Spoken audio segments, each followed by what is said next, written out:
अगली खबर रामपुर से है, जहां पर रामपुर सपा मुखिया अखिलेश यादव ने जौहर यूनिवर्सिटी के पास में बने साइकिल रैली को शुरू करने से पहले एक सभा को संबोधित किया था।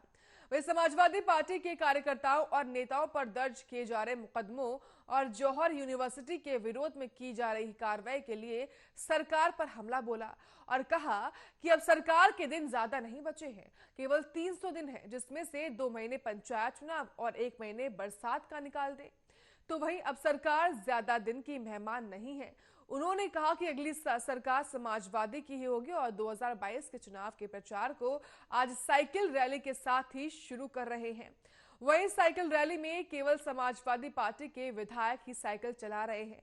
अगर हम कार्यकर्ताओं से या जनता से साइकिल चलाने की अपील कर दें तो फिर चारों तरफ साइकिल ही साइकिल दिखाई देंगी। उन्होंने साथ में यह भी कहा और अंदेशा लगाते हुए साइकिल रैली निकालने पर भी प्रशासन के लोग सरकार के इशारे पर मुकदमा लिखने की फिराक में हैं। तो कल रामपुर से अखिलेश यादव हमला बोलते हुए दिखाई दिए।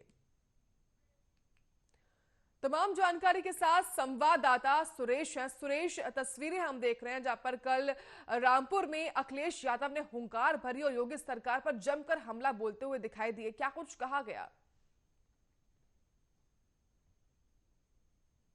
उन्होंने एक रैली की थी, पत्रकारों के साथ कुछ उनकी नोकझोंक हुई थी।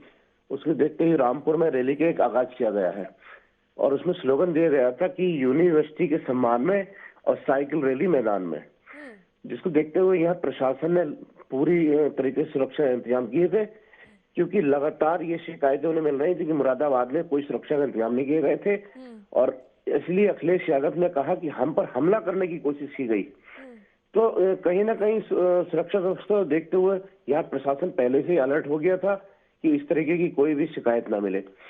अगर बात करें अखिलेश यादव की, तो रामपुर उनका एक गढ़ भी माना जाता है और आजम खान जो यहाँ के एक बहुत बड़े कद्दावर नेता हैं, जो इस समय लगभग 1 साल से जेल में बंद हैं, उसको देखते हुए यहाँ पर यूनिवर्सिटी बचाव के लिए उन्होंने एक आंदोलन भी किया है और 2022 का जो इलेक्शन है कहीं वो साधते हुए नजर आ रहे हैं।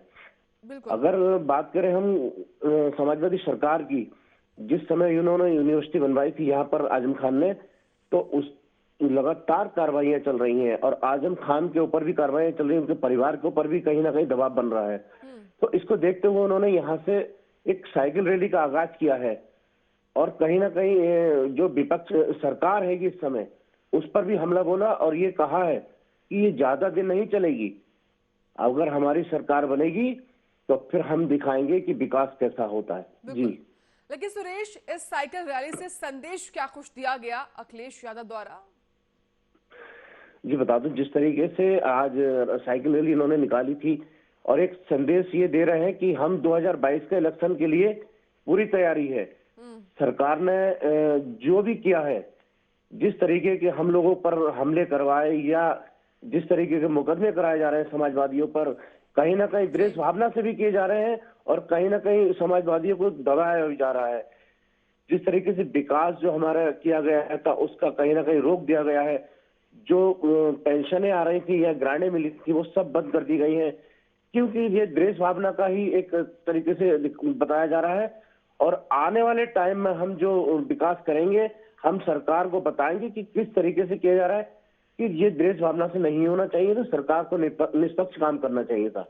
जी, बहुत बहुत शुक्रिया सुरेश कुमार आपका तमाम जानकारी देने के लिए।